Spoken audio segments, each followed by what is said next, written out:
Om Shri Rama Rama Ramedi Rame Name Manorame Sahasranama Tattulyam Ramanama Varanane. The repetition of the name of Rama is equivalent to the chanting of the whole of the Vishnu Sahasranama, or the 1001 names of Lord Vishnu. In this podcast, Vanamali is reading from her own book on the life of Sri Rama, known as Sri Rama Leela. May Lord Rama's blessings fall upon all those who listen to this with Shraddha and devotion, faith and bhakti. Hari Om. That's it.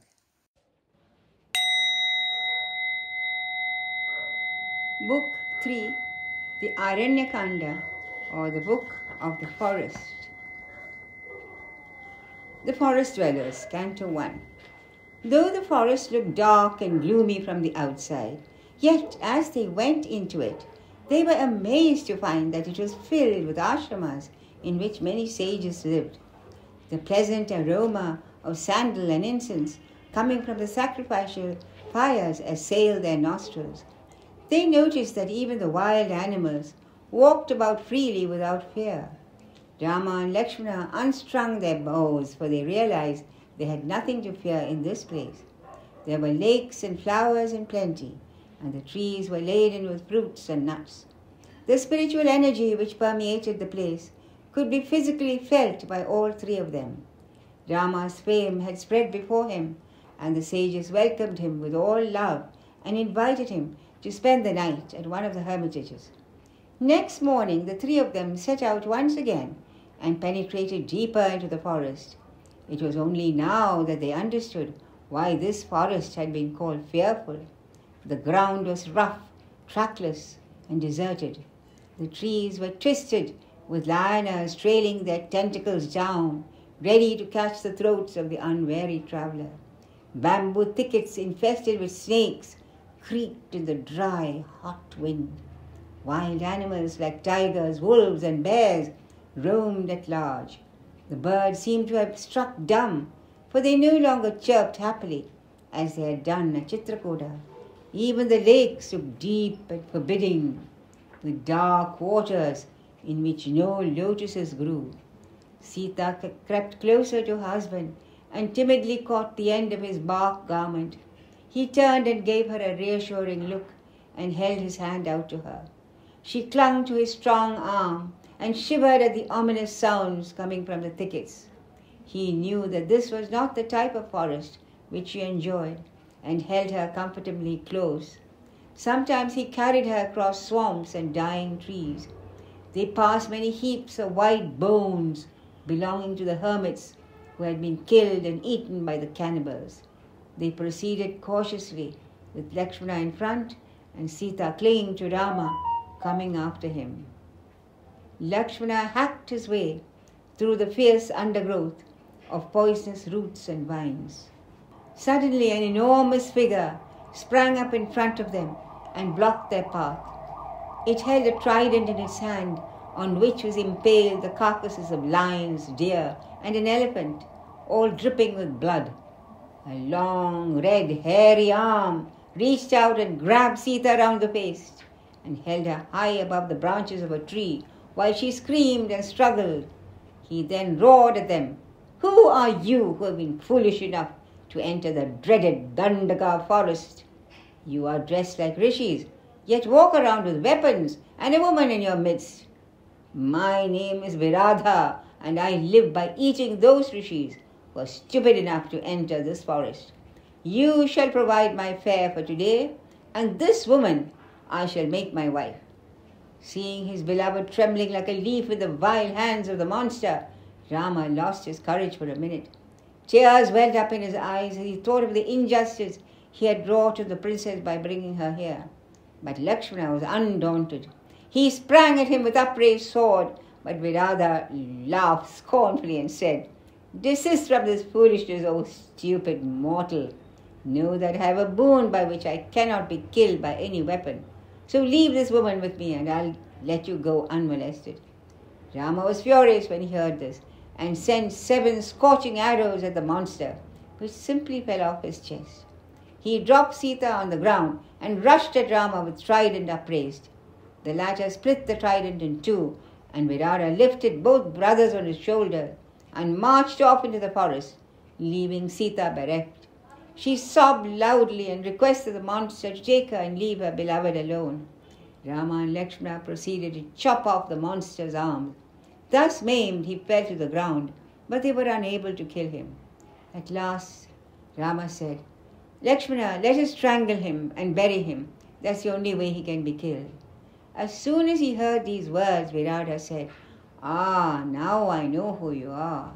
You are Rama. You are the one who has been ordained to rescue me from this curse. I'm actually a Gandharva who has been cursed by Kubera. Please hurry up and bury me. Then I can leave this dreadful body and regain my own form. After burying me, you should proceed to the hermitage of the great sage, Sharabhanga, and take his blessings."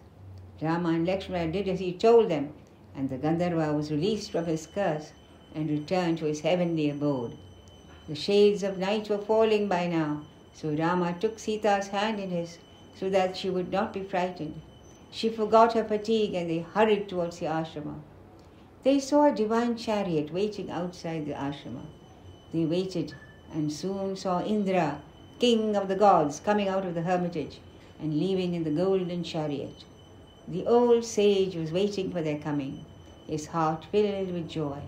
In fact, it is said that he had refused Indra's offer to take him bodily to heaven, for he did not want to leave this earth without having a glimpse of the Lord in the form of Rama. He asked Rama to bless him with his loving gaze while he shed his mortal frame and entered the blazing fire. The next day all the rishis living in the neighborhood came with a supplication to Rama. They showed him a heap of bleached bones and told him that it belonged to the hermits who had been killed and eaten by the Rakshasas. They begged him to rescue them from this constant threat of these creatures. Rama gave his assurance that he would kill the Rakshasas and enable them to carry on their austerities in peace. After this, the three of them proceeded to the ashrama of the sage Sudikshina, who was expecting them, having known of their coming through his intuitive powers. He invited them to stay there as long as they liked, but the three of them decided to proceed and check out all the other ashramas in the forest, as they had promised the sages. After a good night's rest, they set out once again, penetrating deeper into the dark forest. As they walked on, Sita spoke gently to her husband. "My lord," she said, "for a long time I have been wondering about the meaning of the word dharma. It is not always easy to know what one's dharma is.